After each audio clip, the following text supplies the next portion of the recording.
We define the period of the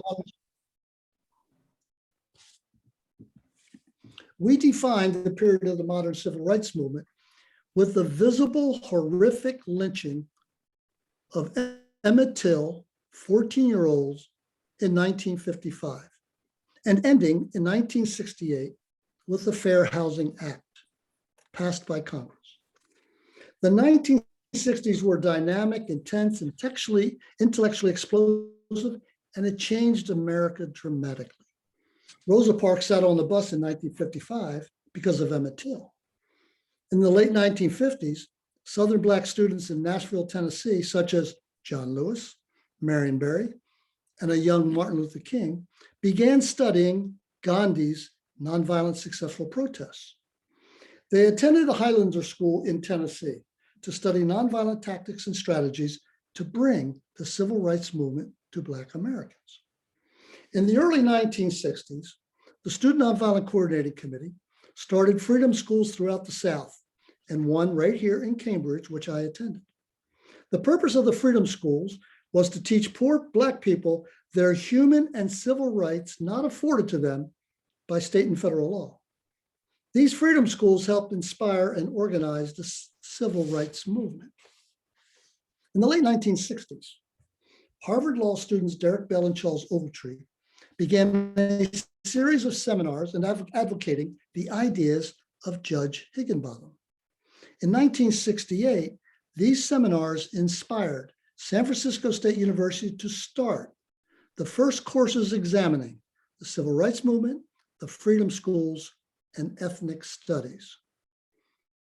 As a result, universities and law schools across America began teaching courses in ethnic studies, Black studies, women's studies, Jewish studies, LGBTQ, Asian Hispanic studies. Then in 1996, UCLA law professor Kimberly Crenshaw coined a phrase in an article she wrote, and the phrase was critical race theory. Now, she chose her words very carefully. Let me be precise. Critical, from the Latin criticos, meaning to examine the roots of a crisis. Race, a socially and legally constructed division of human beings into categories on skin color and physical appearance, even though we all are exactly alike. We got two eyes, we got two ears, we got one mouth, one nose, and we all bleed the same color. Theory, from the Greek word theoria, meaning to contemplate on a problem. Therefore, critical race theory simply means to examine the roots of the crisis of race and to contemplate how to solve our problems of racial discord. Pretty simple, right? That is what critical race theory means. But today, we're examining critical race theory from the perspective of African Americans. However, if we were in Tucson, Arizona, or McAllen, Texas, which is 85% Hispanic, guess what? We'd be studying critical Hispanic American theory. If we were in East Oklahoma with the 5 native tribes where they all live, we'd be studying critical Native American theory. Since the 1990s, universities and law schools have incorporated CRT in constitutional law classes and in PhD and master programs in the humanities. These CRT courses are intense, they're demanding, they're complicated, and they're always comprehensive. They are taught at the highest levels of academia. They're not taught in elementary school, high school, middle school. They're usually not even taught in undergraduate school. That, in a brief, is what critical race theory is. Now, let me go to the second part of this talk. And that's called the 5 main components of CRT. Now, as we go through this, I'm going to spend I'm going to spend about 25 minutes on all of this. Please feel free to take notes because this is going to be a little bit compacted and it gets kind of dense. 5 main components, CRT. Number 1, we examine British law that set precedents for all the laws that came after the early British law of the 1600s. These laws enslaved and subjugated the African in America and plundered the communities of Native Americans, stealing their land. We're going to come back to the early British law a little bit later. Number 2, we examine the codification of legal precedents that established and embedded into American institutions such as, we examine the codification of these legal precedents that established and embedded racism into American institutions such as education, healthcare, sports, military, agriculture, industry, finance, banking, housing, media, and the arts. The codification of these laws established institutional and structural racism for 3 centuries. The third component, we examine the simple math of laws, customs, and institutions that were created by early British law.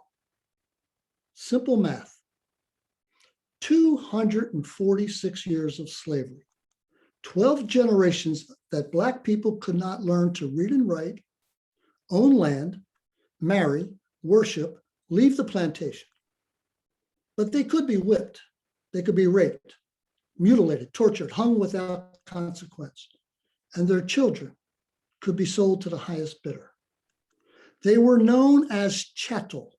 It's an Old English word that means property, which is where we get the word cattle, owning an animal. That went on from 1619 to 1865. If we add to 246, 103 years of Jim Crow, which is 5 generations of oppression that started right after emancipation and lasted until 1968. Ladies and gentlemen, just 54 years ago. 103 years of Black codes regulated the movement and aspirations of Black people. Please mute yourself. Ms. Morrison, please mute yourself. Things that the members of the public should know. It was really Connie, could you help? I'm working on it, working on it. Thank you. By the fall of Afghanistan. Trying to find the person. Watching not just civilian casualties, Sonia Morrison. Miss Sonia Morrison, Miss Sonia Morrison, could you please mute yourself, please? Experience it there, it wouldn't be a surprise. And so what I would say is that I would not let the fact that there are reduced casualties or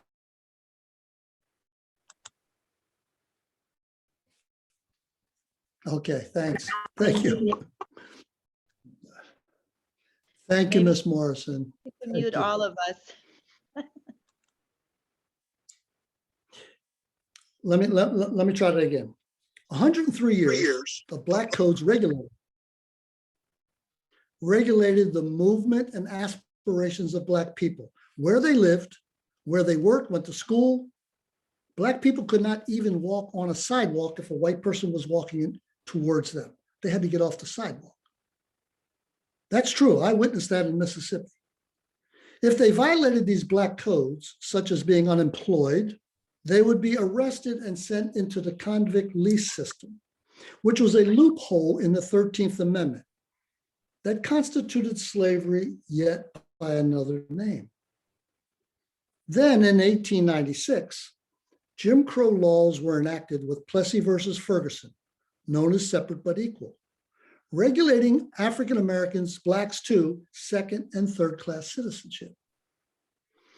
As Jim Crow intensified in the early 1900s, lynching of Black people became the means to terrorize them into submission of white supremacy. Maryland had 38 lynchings. On the Eastern Shore, there were 7 lynchings. Mississippi led all states with 592 lynchings. Then, in 1934, the United States government official housing policy redlined Black communities, assuring that they would not get relief during the Great Depression, effectively creating the modern ghetto and limiting to Black people where they could live. Then, in the 1950s, when we tried to demand equal rights, we were beaten, we were jailed, we were killed, we were firebombed. I myself was jailed in Cambridge, Maryland at 18 years old. Those demands led to the passage of the 64, 65, and 68 Civil Rights Acts, which we're still defending today. Now, add 246 years of slavery and 103 years of Jim Crow, quite frankly and simply, that equals 349 years of systemic racism known as white supremacy. Put another way, 17 generations of intergenerational trauma. That has to account for some contemporary dysfunction. No, not all Black Americans suffered this trauma. But for centuries in the American South, where most Black people lived, that trauma begets trauma. Let's go to the fourth component. We in critical race theory examine not just history, but we examine all the economic disciplines at the same time. CRT is not just history. It is studying how anthropology of the African, the Native American, the Englishman, the Italian, the Jewish people, Polish and Irish people, what is their anthropology? How did they come to America? And how did they create this very unique, dynamic American culture? I'm a proud Polish American. And my parents and my people brought to this great land a wondrous history and culture. Same for the Irish, same for the Jews, same for the Mexicans, same for the Chinese. CRT blends the disciplines of sociology, psychology, anthropology, economics, agriculture, industry, law, science, technology, geography, religion, sports, medicine, arts, and culture to weave a more complete understanding of who we are as a people and a nation. For example, a small technological advancement in 1793 changed America. The cotton gin was invented. The gin could harvest and clean cotton, producing 4,000 times faster than taking out seeds by hand. That small tech invention sparked the removal of Native Americans off the richest soil in America, the Mississippi, Arkansas, Louisiana deltas. Those 5 tribes were forced out of their ancestral lands into Oklahoma in the 1820s. Who replaced them? Enslaved Blacks were then sold from northern states of Maryland, Virginia, North Carolina, and DC down the Mississippi River to produce enormous wealth from cotton and sugar. This period in history is called the domestic slave trade. 1 million Black people were separated from their families, sold down the river. But that domestic slave trade then unleashed an unprecedented demand by white people and Black people alike to abolish slavery, and eventually we get the Emancipation Proclamation. Component number 5, and I'm going to save the best for last. Paradoxically, this is a good story. Yeah, I just said it.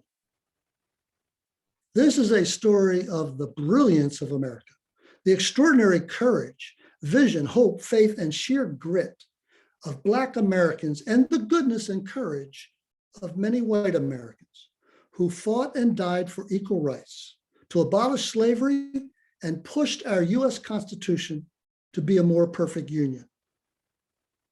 CRT is not a story to bash America or white people.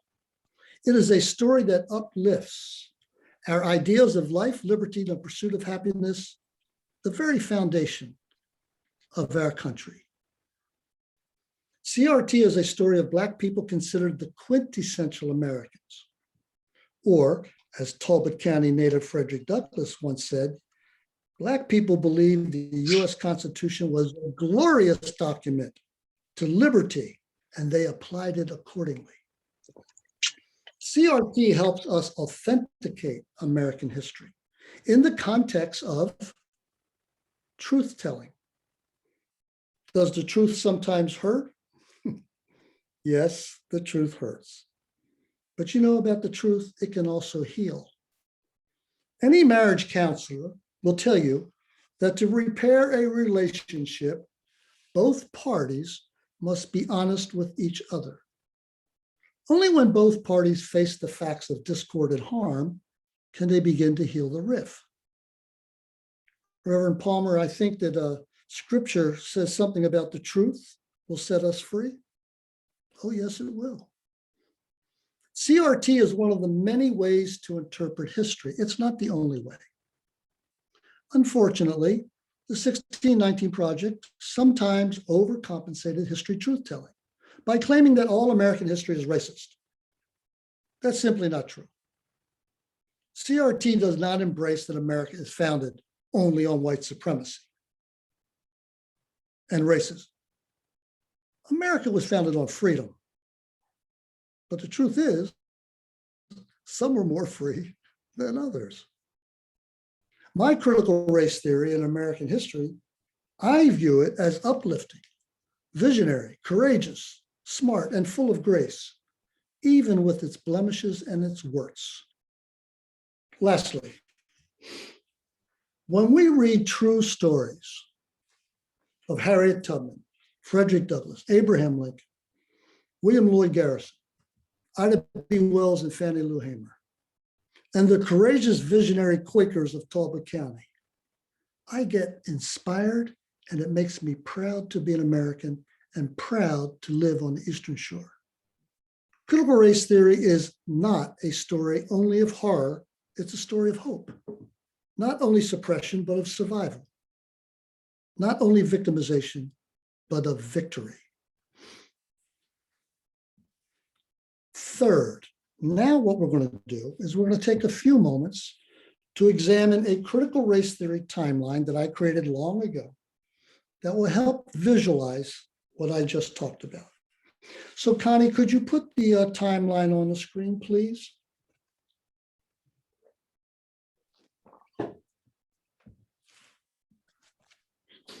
Very good.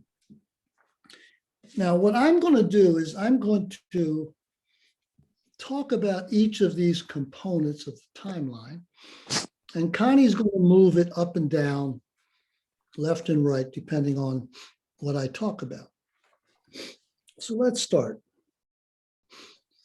On the very top, you see it says Critical Race Theory Timeline.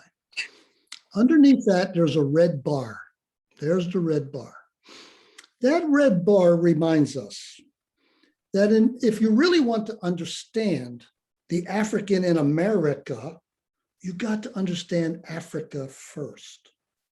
Critical race theory starts in Africa. It does not start with slavery. Over 6,000 years ago, in Africa, and particularly Northeast Africa, they gave humankind civilization. They created agriculture, medicine, astronomy, mathematics, arts, culture, engineering, and the written language. Let me ask you a rhetorical question. How did those Africans build those great pyramids 4,500 years ago? Engineers and mathematicians are still scratching their head today, trying to figure out that question. So now let's look at what these images are that you have in front of you. There are 189 images. Some you see on this timeline from 1600 over to 2000. 151 of those images are positive. Only 38 are not so nice. 50% of them are women. So Connie, go down a little bit on the timeline to show where the other entries are. Come down. I mean, lift it up. Lift up the bottom half of the timeline. Lift it up. Yeah, there you go. So these 189 entries, they're all, there you go. They're all listed front and back in the timeline. Very good. Thank you. Let's go back up to the front images. Go back up to 1600. Keep going. There you go. Perfect.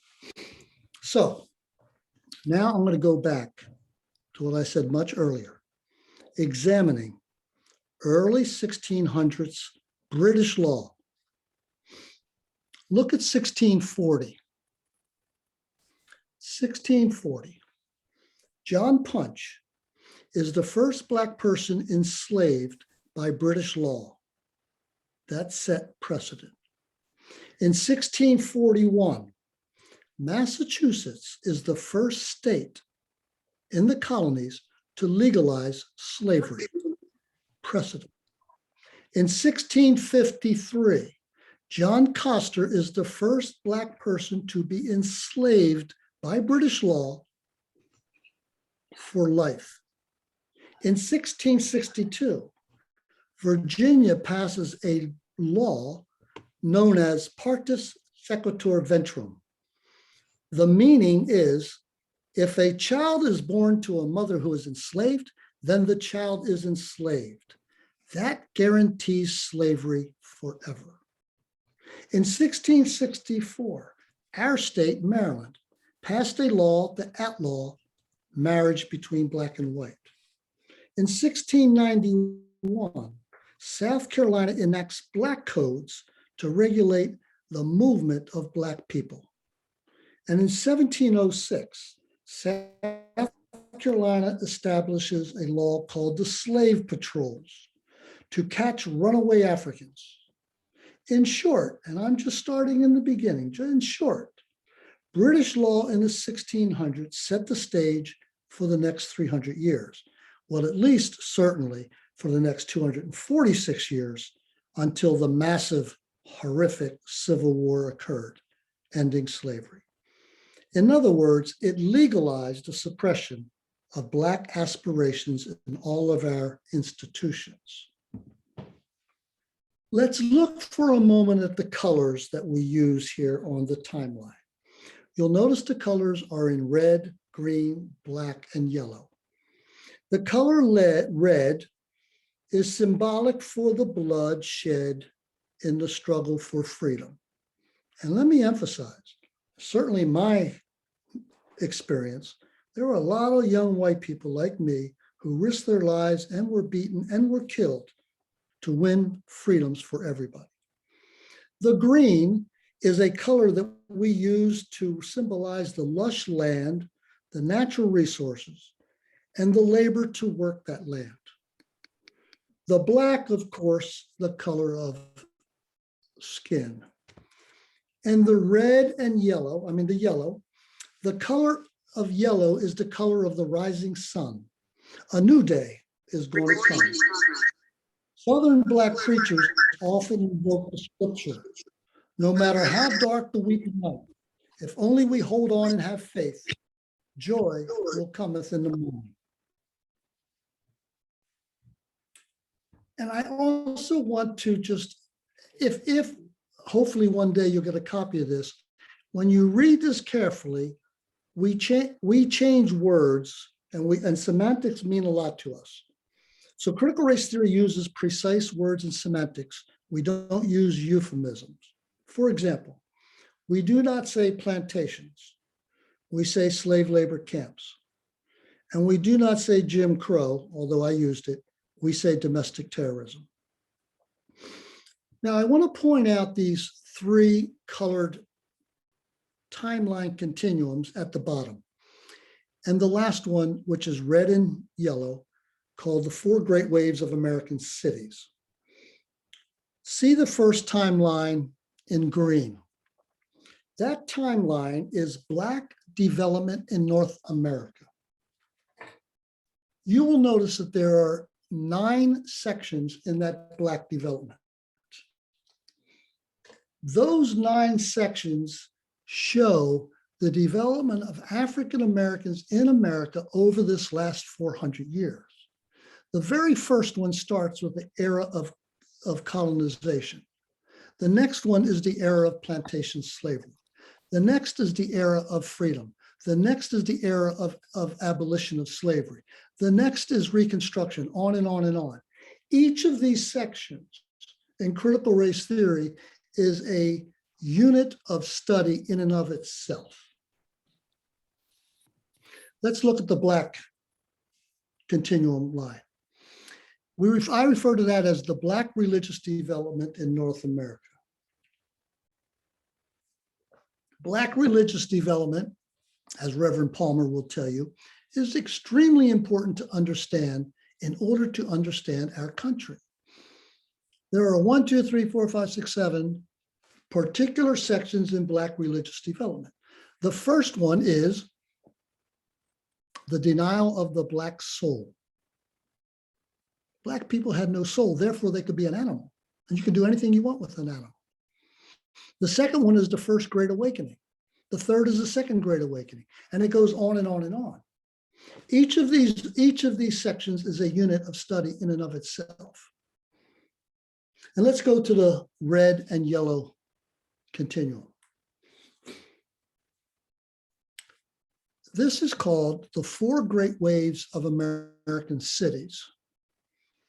Black migration as a driving force of the Four Great Waves of American cities had enormous impact on America. Today, however, Hispanic and other minorities, their migrations are once again changing America and its urban centers. Let's look at the fourth great wave at the very end, regionalization, all the way at the end. Thank you. This period of time is happening right now in the 2000s and will continue for the next 20 years. Regionalization means that today, 85% of Americans live in urban center regions. By 2050, 90% of Americans will live in urban centers, and they will be very diverse in color, ethnicity, gender, and cultural competencies. By 2045, America will be majority minority. Maryland, our great state, just became the 6th state majority minority. These developments are driving much of the cultural wars that we're experiencing today, which is all the more reason to have this conversation today and to continue to embrace that which makes our nation so special and so great, our diversity. Our diversity is our history. It's who we are. It's our brilliance. It's our strength. Each section of these continuums is studied in order to get a full understanding of America's shortcomings, challenges, victories, and our greatness. In closing, I would like Connie to go to the back page. Next page, Connie.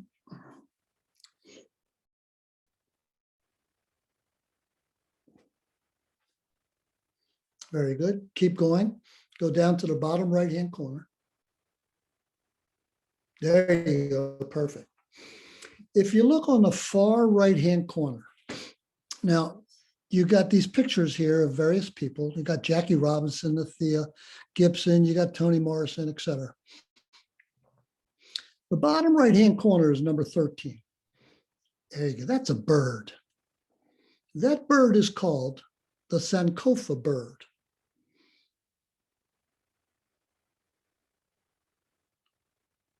The mantra of critical race theory is an African proverb called Sankofa. Know thy history, know thyself. The image of the Sankofa bird is an image of the bird walking down the beaches of West Africa, walking forward, but looking backwards. As she looks back, she is fetching an egg, the egg as a symbol of her birth, her origins, her history, and her knowledge. Know thy history, know thyself. Sankofa is an African term that means to fetch the past. Ladies and gentlemen, that's what we're doing. We are fetching the past, studying critical race theory to understand who we are so we can figure out where we're going. Thank you for listening to some new ideas. Thank you for erecting Frederick Douglass on your courthouse lawn.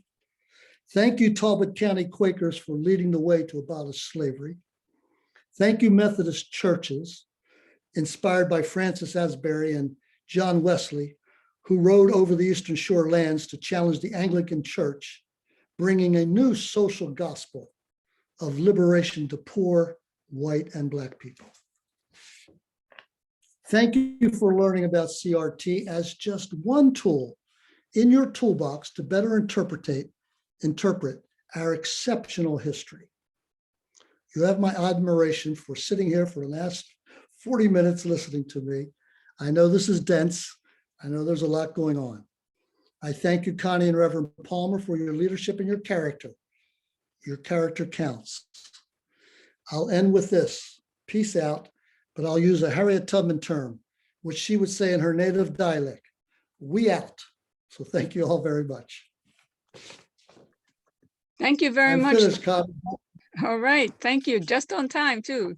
Thank you. Thank you. Thank you. Yeah, Dr. Demchuk Bernie, we appreciate you and your delivery this evening. Reverend Palmer, do you have anything that you'd like to say before we move to questions? I just want to say again, thank you. It was quite informative, and I'm looking forward to the questions and just continue learning from one another. Wonderful. Great. Thank you. So we are going to go to questions now, and we'd like this to be a conversation among yourselves and with Dr. Demchuk, asking questions of him, asking questions of each other if something comes up. If you want to speak, if you look at the bottom of your screen, there is a raise hand thingamabob. So if you want to speak, and if for some reason I'm not seeing you, please do that. Raise your hand and I will call on you. Also, if you would like to put your questions in the chat box, which is at the bottom of the page under chat, Reverend Palmer will be monitoring the chat box for questions, which he will relay. So please engage in this conversation with Dr. Demchuk. Is looking forward to exchanging ideas with you and with each other. So please do that. So who has the first question or comment? It doesn't have to be a question. It can be a comment that others can comment on, or a question. And before I forget, so would you please all mute yourselves, because and I know other people are joining and I can't always find that person. So please mute yourselves unless you're going to speak. So who would like to speak? So Karen Francis has her hand up, please. First, thank you for an excellent presentation. Learned so much.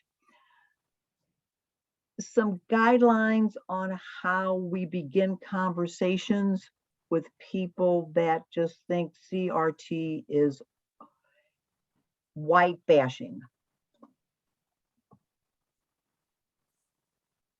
Bernie, would you like to take that question? Is that a question, Karen? What's the Yeah, question? how, any suggestions on how we begin conversations with, I'm going to say friends that really believe in their heart that CRT is nothing but white bashing?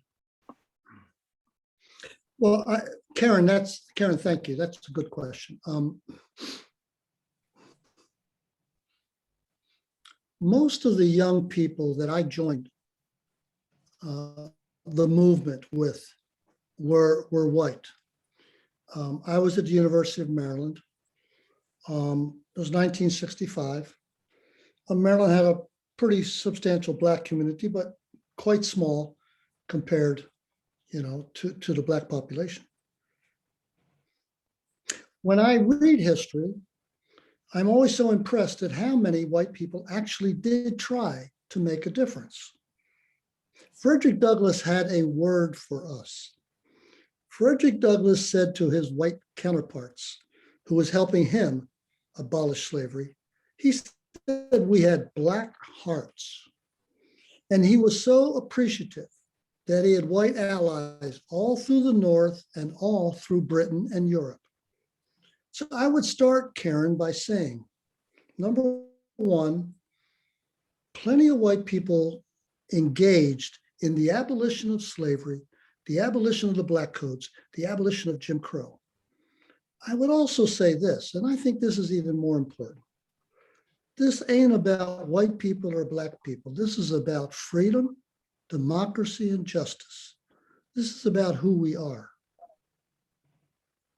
To simply tell the truth about our history is not bashing white people. It's telling the truth about history. I would like to hear other comments other than my own on Karen's very good question. But Karen, our reading of history does not say that all white people are evil and that all white people were oppressors. It just does not say that. Let me start there. And if anybody else wants to jump in, please do.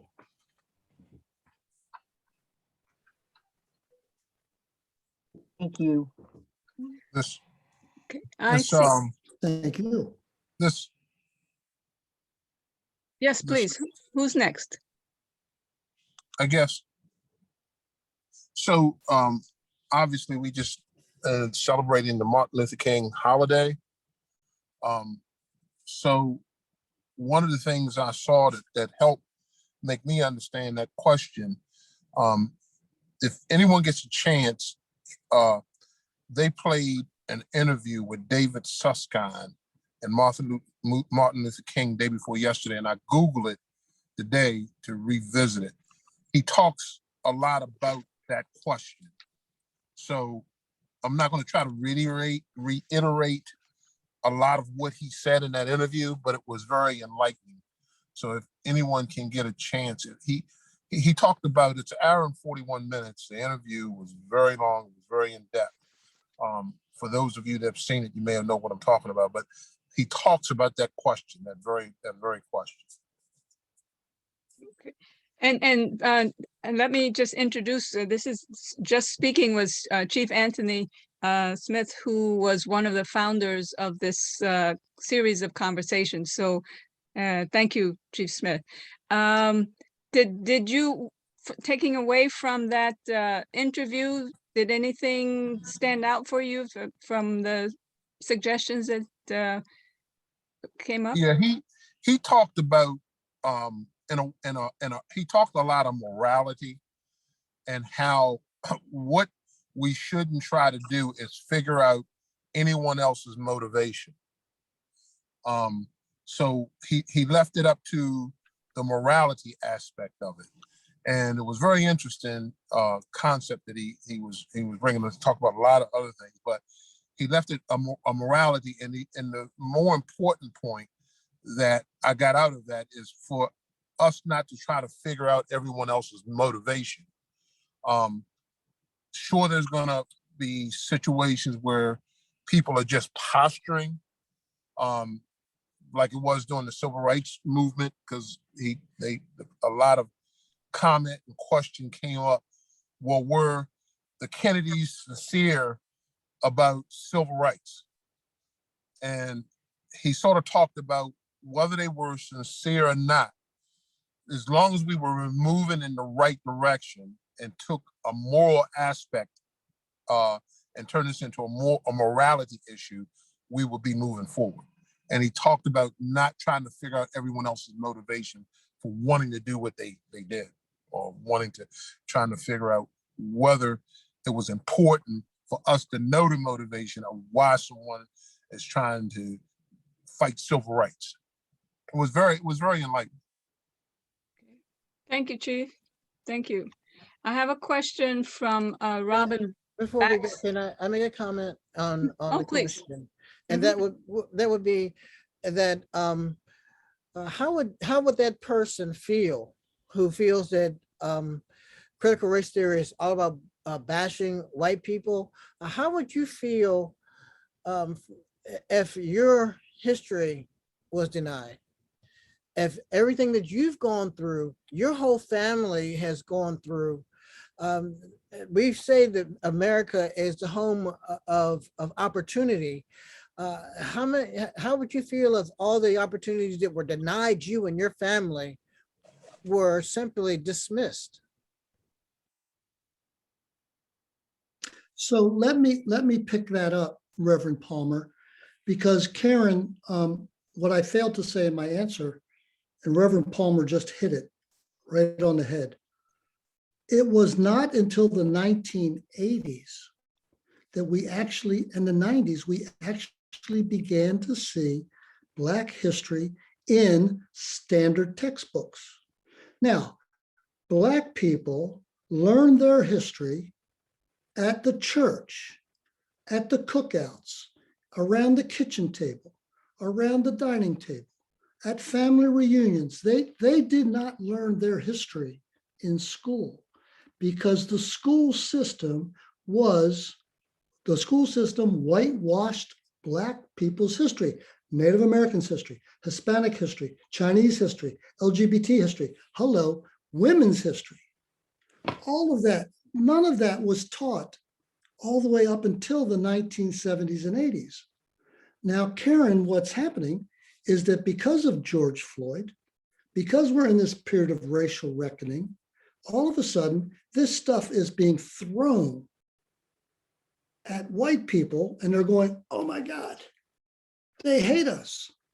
All of this horrible stuff that we did for 300 years is coming back to haunt us. That's not the point. The point is, this history was not taught. I didn't learn it. Let me give you one quick example. I still have my American history books from my high school in Baltimore from 1964 and 65. I have my history books, American history. You go through my history book today from 1964, there is not one picture of a Black person in the history book. There is not one mention of Frederick Douglass, Harriet Tubman, Thurgood Marshall, U.B. Blake, Billie Holiday, and I can go on and on and on. That just didn't happen. So what's happening is that we're finally coming around to telling our true history, and people are being shocked and say, oh my God, they hate us. No, we don't hate you. We're simply telling the truth about our own history, the good, the bad, and the ugly, and the great. Connie, could I answer Karen's request real quick before you go on to another topic? Oh, please. Is this Linda? Yeah. Yes, please. Two suggestions for you, Karen, that are really pretty basic. There is a YouTube series and a book of the same name entitled Uncomfortable Conversations with a Black Man. I can't remember the fellow's name. He's a former football player, famous fellow. But he addresses how you talk about tough topics. The other thing is if you have not yet explored the Diversity, Equity, and Inclusion Toolkit on AAUW National site, you need to do it like yesterday. And they have an entire section on difficult conversations and addressing topics that are hard.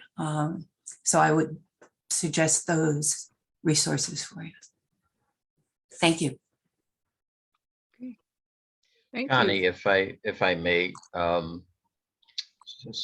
William Wallace, the United Methodist Church Peninsula Delaware Conference, until recent years, was doing a series that were required by all clergy persons who were in the process, be they full members and elders, probationary.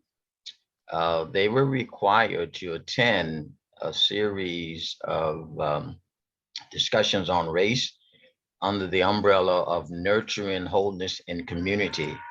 And much of what was shared this evening, the codification of race, the John Punch story, and the others were a part of that presentation. I'm not sure if Reverend Palmer remembers attending that series, but much of that was discussed in that. The thing that was interesting is, as someone indicated earlier, the pushback, particularly from the white clergy, because they did not want to embrace that reality, that history that was lived by so many people.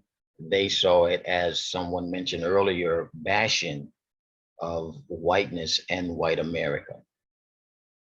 So I thank Bernie, I believe it is, for sharing some additional light in that regards. Thank you, Reverend Wallace. And Reverend Wallace is another one of the original members of the Bay 100 groups that put these conversations together. So thank you, Reverend Wallace.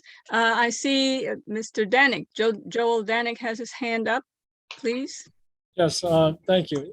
So I was just curious as how this conversation, Bernie and Reverend Palmer, that maybe you could speak to, was changing from an actual study aspect of generationally how this timeline will change now that it appears, and again, I'm saying it appears, but I'd like to hear from the study side, with these younger generations being much more diverse, much more tolerant, much more accepting. How is this going to escalate, hopefully, the positive path moving forward? I know that not all pockets of the country, move forward in the same manner, but to me, it seems hopeful. I mean, I look at my kids in that generation, and it seems to be much more of a positive direction. Any thoughts? Yeah, thanks, Joel. Thanks, Joel. That's a good idea. And I appreciate what Connie said earlier. When one of you asks a question, the rest of you should engage in answering the question too. I'm not the depository of all knowledge here, but Joel, that's a good question.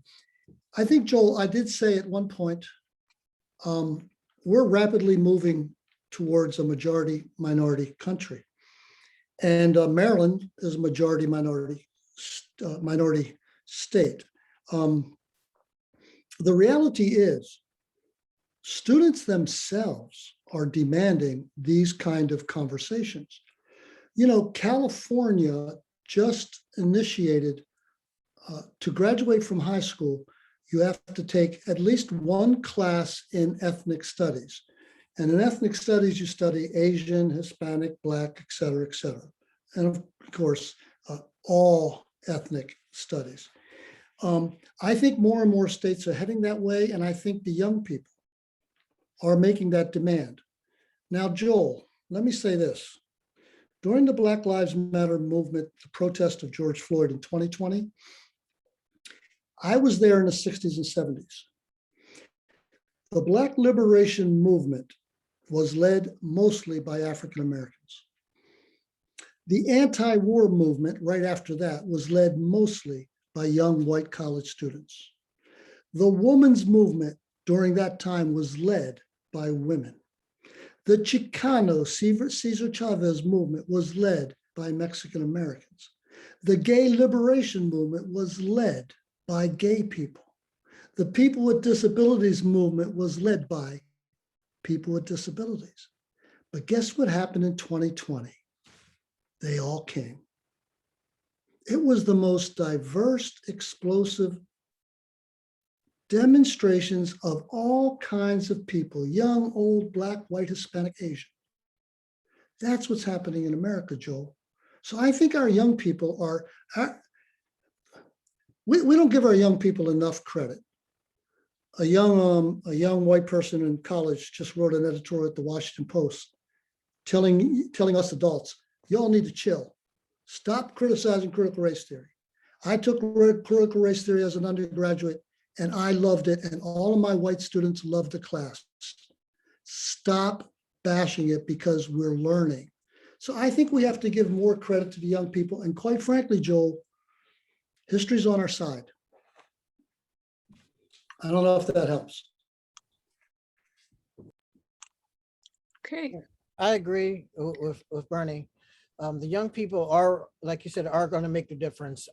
They are more tolerant. They do not look at the color of skin as much as the heart.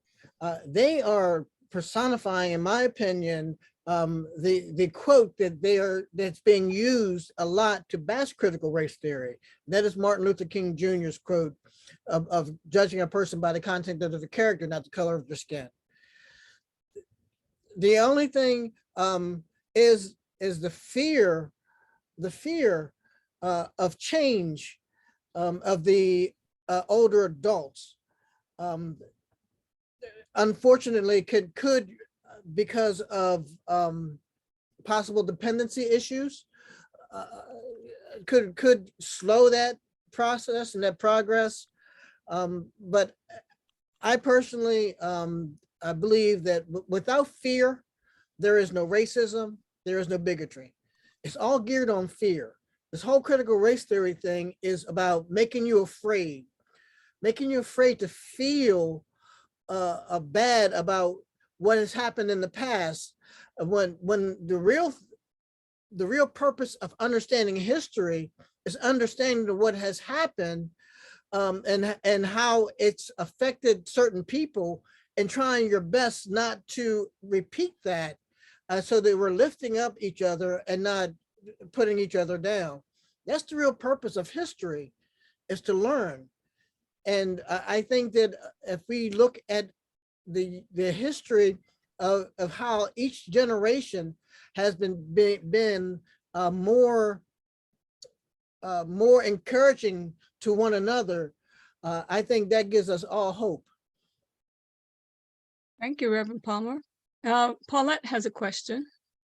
Well, I have a comment actually. I, for one, was in college in the early to late 70s, and I can remember finding an African American studies class, African American Studies 101, history, African American History 101 and 102, and it was a shock to me because I had never, as Bernie said, we didn't read about any Black people or even women in our history books. None. Maybe Betsy Ross sewing a flag or Florence Nightingale. It was so shocking to me to find out how African natives were even shipped to this country, shackled head to foot for, and arrived, and many of them dead or diseased. I couldn't believe what happened to that population. And I think that we're very fortunate today that the younger generation is so, I'm going to use the word tolerant or accepting of everyone, because they have that wonderful education already built into their education as they've grown up. I mean, that book from Slavery to Freedom changed my life. I grew up in a white suburban middle-class neighborhood, and the only person of color that I ever met was a Puerto Rican man that worked in the nursery around the block. It took me until I was in college, to be in a racially mixed group of people. And I found it so interesting because culture is how we learn. And we learn about people, different people, and then we remove the fear. I think the fear comes from lack of education, a lack of awareness. And I think that there's a lot of promise today. I like what we're doing in our community and what I see in other communities. And I just hope and pray that it continues and that we can live together, as they say, in peace and harmony. I love this program and I thank you. I thank you all for bringing it to the community. It's wonderful. Thank you.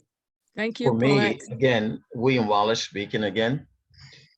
Worse than not having the presence of the historical documentation taught in school is the deliberate attempt to forge an identity upon a people that made them less than human, that made them less than objects of respect and dignity. That is part of the conversation that we don't like to have, simply because it's so painful and so ugly as it impacts persons' lives. I remember when I was in Delaware in the, I guess, early 80s, teaching a class on African American history, and I asked some of the students there what was their first awareness of African American history. Sadly, their response was Tarzan movies, images that they saw in Tarzan and things of this nature. And some of them even wanted to make an argument that persons such as they and myself were descendants of some animal and all those kind of interesting things. Until we're able to deal with some of that in this critical race theory and in this conversation, it's going to be difficult for us to move forward. And I'll stop right there because I don't want to get too far down this pathway. Thank you, Reverend Wallace. I see some other questions that I'd like to get to before we have to stop. So we'll start with Annabelle Lesher, please. Well, actually, it's Ron Lesher, her husband. Okay, welcome. I had an experience when I went off to college. I too grew up in an all-white environment. I went off to college, and in the second semester of my freshman year, I pledged a fraternity that 2 years before had been thrown out of National because they decided to pledge some Black brothers. We were readmitted just before I pledged that fraternity. All through the early 1960s, we had a very diverse fraternity, a chapter. We were roughly half Jewish. We had Blacks. Oh, and yes, we had a student from Iran who was Islamic. And we had a wonderful time together. Yet on that same campus, by the late 1960s, all of those groups decided to go off by themselves and there was no longer a mixture. And I guess to me, that's sobering that we may see some reversals, but let's keep moving forward. Yeah, thank you, Ron. Thank you. Ben Schlesinger, I see you have a question, your hand up. Thank you so much for holding this program. My wife and I decided we would watch it for 10 minutes, and here we are. And it feels like it's only 10 minutes. It utterly flew by. We've learned so much. Thank you. Thank you for enlightening us. I only wish the phrase were different. I don't mean to demean the work of the people who are spending so much time on this, but the phrase critical race theory, I didn't know what it meant. It in itself has no intrinsic meaning to relationships and the phenomenal work that you're doing, Bernie, and everyone here, Reverend. At first I thought it was people being critical of race. Anyway, I just wish there was another way to put it. I watch signs in Talbot County. We live in St. Michael's, and they say preserve Talbot history. That's exactly what we're doing. We're preserving history. This is precisely what we're doing. Maybe that's our phrase. I'm sorry for ranting. Thank you for holding the program and for listening. Oh, thank you, Ben. And I'm going to ask Hey, Bernie Ben. to say something. Ben. Bernie. Hey, Ben, Ben, thank you for that. Ben, I've been struggling, Ben. Should I change the title of my timeline? Why don't I just change it to Authentic American History? Or why don't I just change it to American History? Or why don't I just change it to Afrocentric history? You know, well, she put up on the screen, Connie put up on the screen the Ruffo quote. I mean, critical race theory is a very precise academic concept. It's not about bashing white people. It's about understanding. So Ben, I agree with you. Why don't we just change the term to Authentic American History? I wish I were better at this. I'm just a dumb engineer. You know, engineers are not particularly good at thinking of, you know, clever things. Hey, Ben, can you help us figure out how they built those great pyramids 4,500 years ago? Nobody knows. The space guys from space came down. Didn't you know that? Jewish slaves. Maybe. We were slaves. One of the questions that are in the chat is, is it possible to share the timeline with the audience? If it's okay with Bernie, if we have contact information for you, we will do our best to get that out to you. And that's a question. Yeah. Go ahead, Ben. Sorry. Yes. Bernie. Yes. Yes, go ahead. You can share it, Connie, with everybody. Everybody can download it. It's my invention, so it's my proprietary information. Don't make 100 copies and sell it, but yes, you can have it. It's all yours. Okay, we'll figure out how to do that. And Bernie, we also have requests for your contact information. How do you feel about that? Please, yes, go for it. Yes. Okay, I will put that in the chat before we end. I'll put Bernie's information in the chat. I see a couple of other questions because we are getting to 6:30, and we're welcome to stay as long as you want. But we, as Reverend Palmer said earlier, we want to be respectful of your time. But we can stay as long as you want. Elaine has a question, and then Dina. Unmute yourself, Elaine.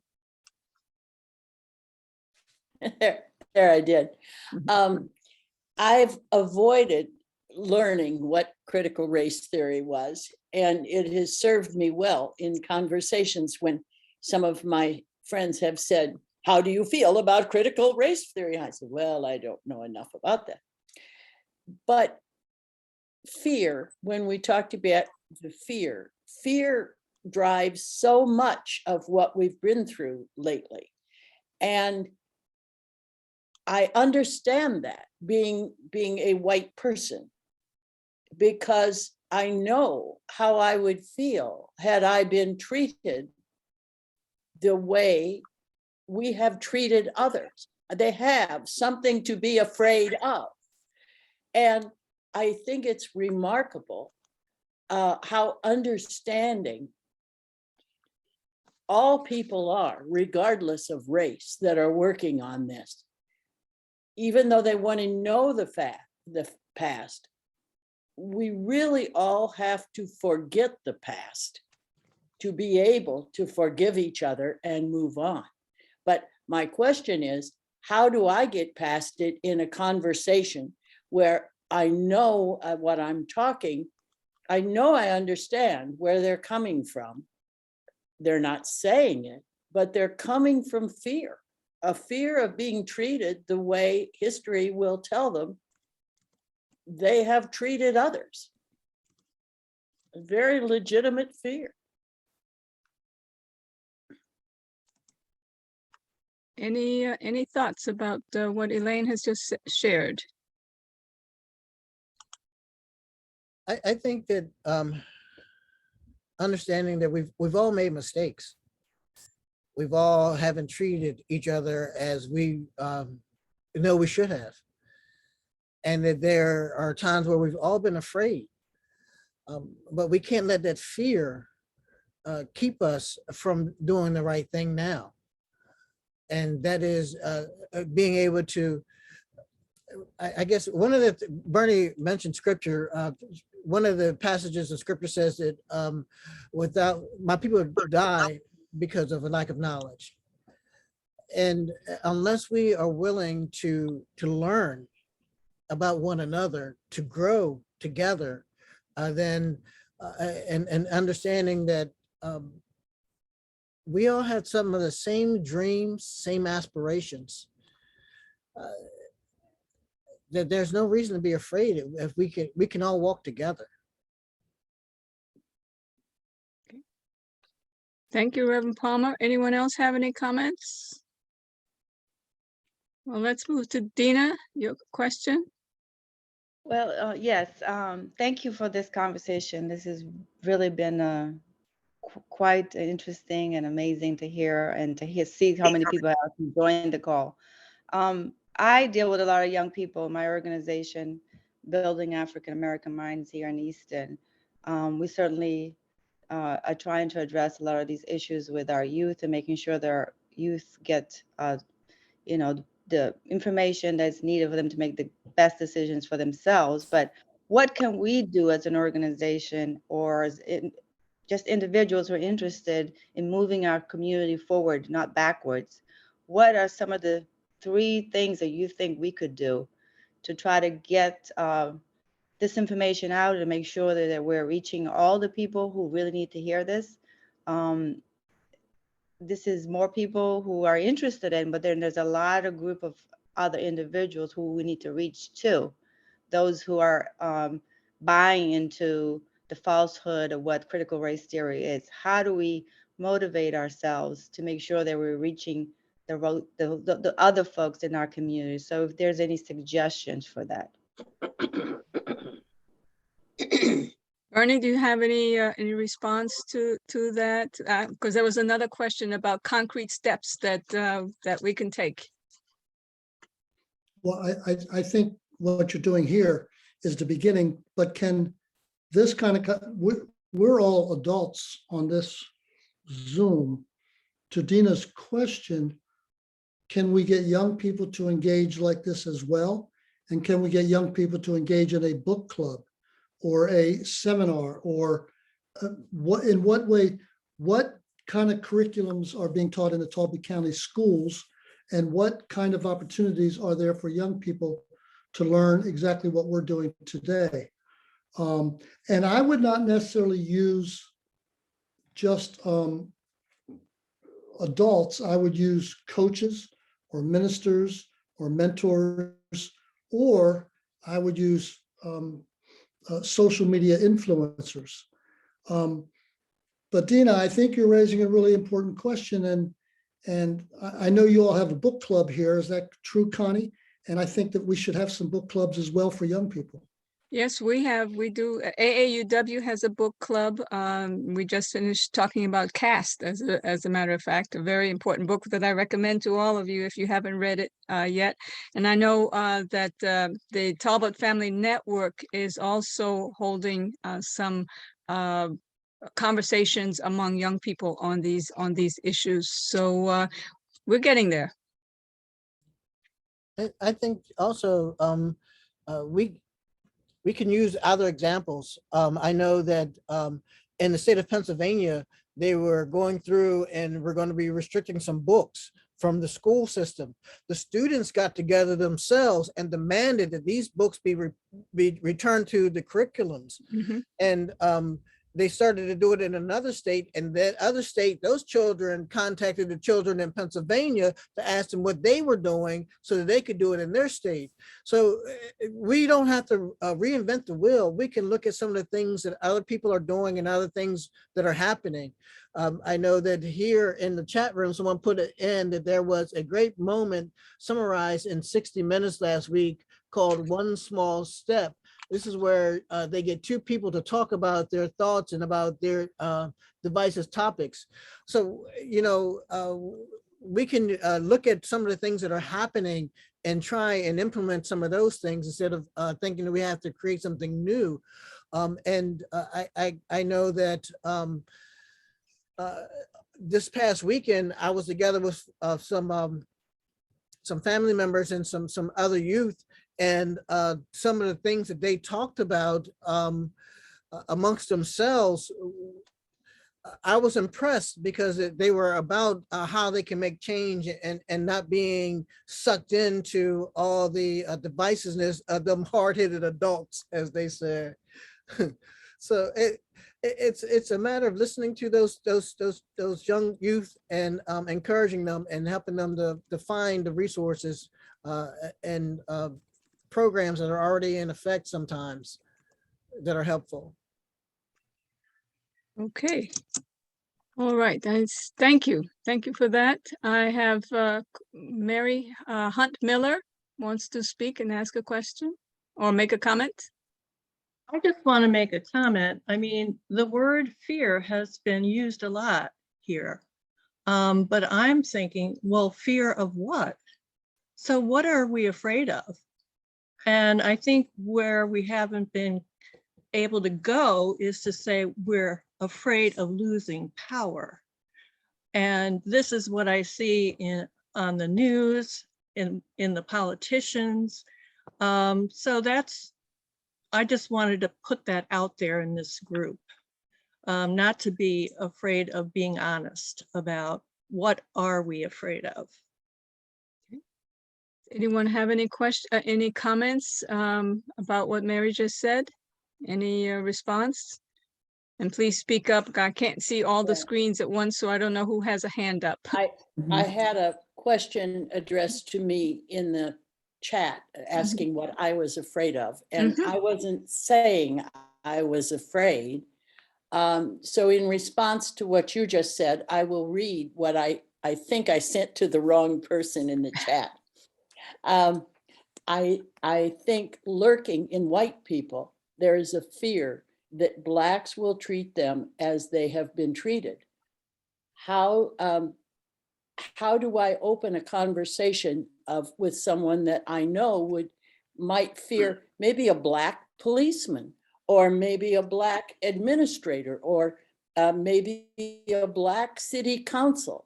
In other words, a power, as was just pointed out, and knowing what historically, at least, based on the color of their skin, they might really feel they deserve.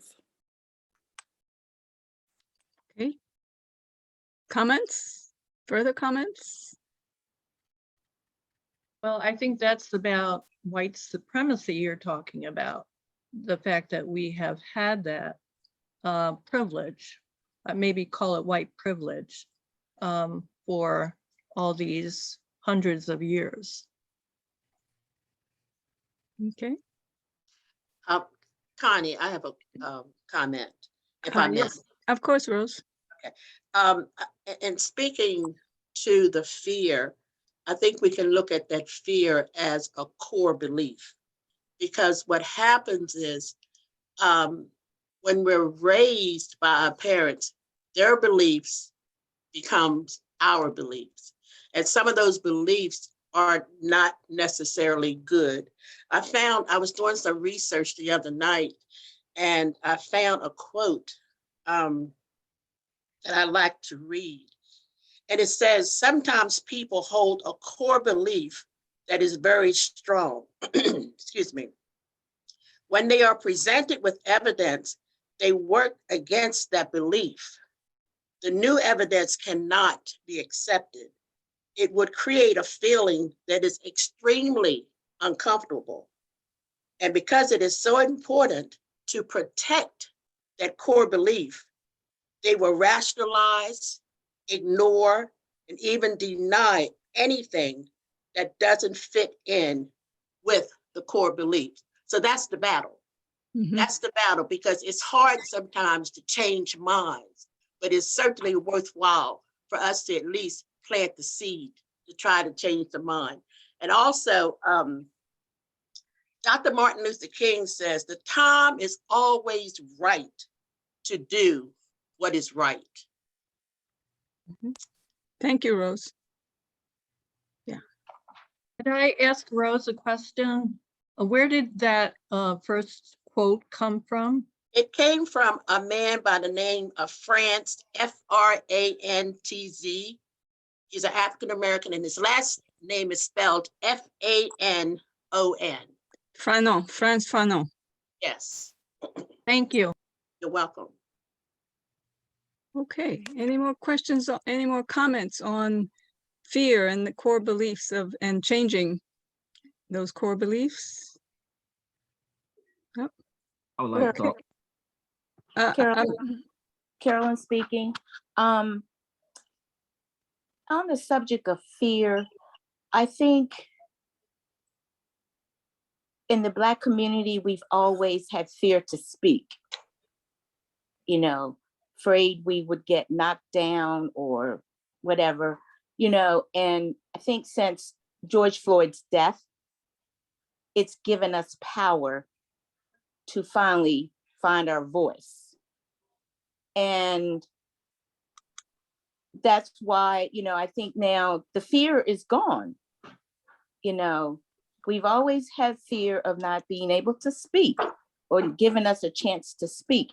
So now, you know, since the George Floyd incident, and that's an unfortunate of what happened, we do now feel there's no fear now. We need the chance to speak and to be heard. And unfortunately, with what's going on now, you know, that chance might be still taken away from us again. From you know, we might not be able to have the chance to vote. And it's just like going back. We don't want to go back. We want to continue to move forward. Yes, thank you, Carolyn. You're welcome. Thank you. Did I see other hands? I'm sorry, I saw Dr. DeShield's hand. Are you still on, Dr. DeShield? I'm sorry, I missed you. Okay, I hope you'll come back. Any other questions or comments? And I must tell you, it is now 6:31. 6:31, and We still have a hand up for Connie, Chuck and one for Chuck, Karen yes. Francis. yes, no, I don't want to cut anybody off, but I just want to let you know that because we can go on until you're ready to leave. So yes, Karen again. Unmute yourself. Can I unmute? Chuck has one. She's right next to you. Yeah. I just Used her a wanted couple times. to thank everyone for the opportunity to have these courageous conversations. And I applaud everyone for being on the call and sharing their stories. And it's been very empowering. So thank you to everyone. Thank you for joining us. Yes, you're not Chuck, but go ahead. Next question. And unmute yourself. Sorry, I don't know why my hand is up. Sorry. Oh, okay. All right. All right. But there's John Mara has his hand up. Or is that I'm here. Yep. I was very touched by a comment. I don't remember if it was Rose or who it was, but the comment about feeling no fear about now being able to speak your truth after George Floyd's death. And, you know, it just struck me that, oh my gosh, so that is such a hugely positive thing out of such a hugely negative incident. And I just thought that was phenomenal. I'm also very touched by some of the comments of the different people. I clearly had a very different upbringing than many of you. I grew up in New Jersey in a school system that was 60% Black. You know, one of my absolute best friends, Barry Williams, sat next to him. We both played tuba in the band. He's Black. And I think he was actually the judge in Baltimore on the Freddie Gray case. And I mean, very, very, very, very, very different reality. I think, you know, many of the things in the conversation here, I was very aware of from a history standpoint. And so, you know, I think as more people learn more about, our joint American history. I think that that's going to be better for all of us. I do think also, as we continue on for generations, more education and more understanding of that, I think will continue to evolve in a very positive manner. So I just wanted to say, I mean, it's just terrible if people have fear to be able to speak their truth.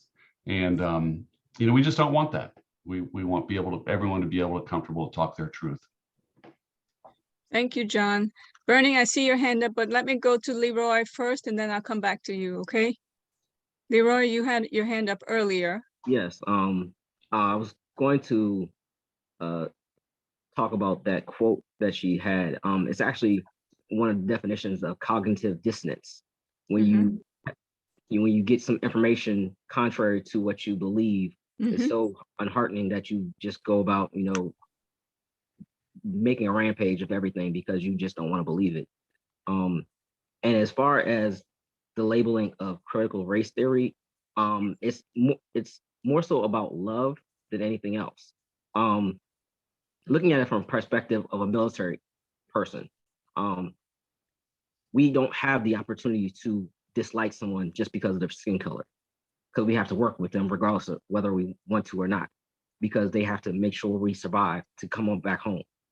So learning about what makes people themselves and who they are doesn't allow that fear to enter your heart. So you all are pretty much learning how to just love everyone. Critical race theory doesn't allow you to have that disconnect of emotion from someone else's plight, because it looks at all the individual aspects that go into a life itself. When you're going through any kind of therapy, they always want you to look at your past, because you have to learn how you got to where you are in the first place. So when you're learning about critical race theory, you're learning about how we got to where we are. And from someone looking at it as you're trying to make things better for the whole nation as a whole, you have to understand that critical race theory allows you to see how far you've come and give people who are, especially minorities, the opportunity to find love in their own country and respect it, and to have that pride that everyone talks about, the American pride, in your country, because you know that you had come through some terrible times, but it's getting better. So you have something to look forward to. Yes, great. Thank you. You're echoing what Bernie said earlier about the hopeful and looking forward. So I'm going to turn it over to Bernie now. And yeah. Thank you. Thank you, Leroy. Leroy, those are excellent insights. Thank you, Leroy. Really well put. Thank you. Two things. You're welcome. You're welcome. And hang in there, my friend. Hang in there. Thank you for your service, my man. Two things. Rose, one of my mentors is Frantz Fanon. So if you get a chance, read Frantz Fanon. He wrote two extraordinary books. One is called Black Skin, White Masks, and the other is called Wretched of the Earth. Yes. He was a leading intellectual in the 1950s, 60s, and extremely important to read and understand. He's one of my heroes. I don't want to go back to comments on George Floyd that several people referenced. You heard me say in my talk that Emmett Till was the spark of the modern civil rights movement. August 28th, 1955. The visual, horrific lynching of Emmett Till when his mother opened the casket for the world to see the brutality. That image inspired Rosa Parks to sit down. That sit down inspired the civil rights movement that went on until 1968 and was very difficult to win. But guess what? We won. I'm going to contend to you tonight that George Floyd is the modern Emmett Till. For 9 minutes and 29 seconds, America, the world was horrified at the visual image of murder. Everything is different now. Carolyn Hayman said, "We ain't going to be afraid to talk no more." Everything has changed because of George Floyd. And you're seeing it play out in the national politics today. This ain't going to stop. We're in the George Floyd era, and it's going to be rough. It's going to be backlash. We already see it, but history is on our side. George Floyd has changed America. Thank you, Bernie. Thank you. Yes, applaud, applaud. So folks, we are now at 6:35 or something like that, 6:40. And I think Before we close, I think it's important that we read this last comment in the chat. It says, "It is often said that history is written by the victors. Conversely, if the whole of our history can be told, we could all be victors." Yes, absolutely. Absolutely. That was Deb Dawkins. Mhm. Okay, anyone else have any other comments or question for Bernie or any of you, each of you? No? Thank Okay, you, Connie, for hosting and putting everything together, Yeah. as always. it was our pleasure to work. It was a group of us who made this happen, and you were part of that group. So thank you for everybody's input in this, and Bernie particularly for your presentation. It really, as you can see, sparked a lot of comment and questions. Now we will have a follow-up. We're still working on it, and I think the date is going to be February 15th, where we will have a panel discussion. And we, as I said, still working on that, but I hope you will all join us for that as well. We will be sending out the information, and I'll be sending it to the AAUW National, which will then send it out. And however we got it out to you this time, we hope we'll get it out to you again.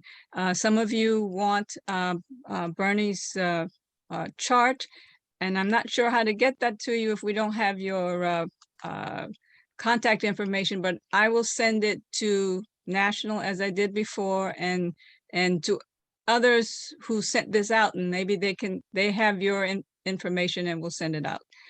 So hopefully you'll get it. If you don't get it that way, I'm going to put my email in the chat box, and you can ask me for it. Okay. And let's see. Yeah, that's about it. Anybody else have any closing comments, questions, thoughts? I just got one closing comment. Thank you, Bernie, but also thank you, Reverend Palmer, for your background. It was very appropriate. Coming straight from the heavens. Hey, we got to keep our heads in the clouds. We got to dream big. Oh boy, okay. So everybody, I put my email in the chat box. It's sayitclearly@aol.com.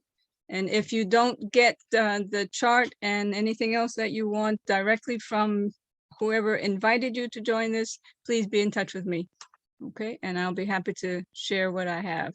And we have recorded this. So the recording, if I can figure out how to send it out, you'll get that as well. Okay. Connie, I do not see your information in the chat.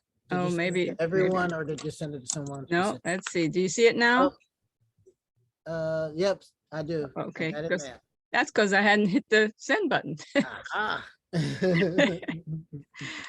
Okay, Bernie, you have anything, closing words to say? Thank you, thank you, thank you. What a exciting hour and a half to talk about a controversial idea that that seems to be tearing us apart, but you've given me hope. You've given me inspiration. I know we're doing the right thing. Maybe we need to change the words, but I really like where you guys are going. Congratulations, Connie. Congratulations, Reverend Palmer. You guys are really doing it. You are following up on the George Floyd moment. So thank you. We are talking, absolutely. And before I forget, I do want to mention that the AAUW does have a toolkit, a diversity, equity, and inclusion toolkit. And I think you don't have to be a member to access it, but that I'm not sure about. But if you go to aauw.org, you'll see toolkit. And in that toolkit is a plug and play about how to have difficult conversations. So that might be helpful as well. And all kinds of other good information about DI&E. Okay, everybody, have a wonderful rest of the week and stay tuned for February 15th, when we hopefully will have our panel discussion and continue this conversation. Thank you very much, everyone. Thanks, everyone. Thank you.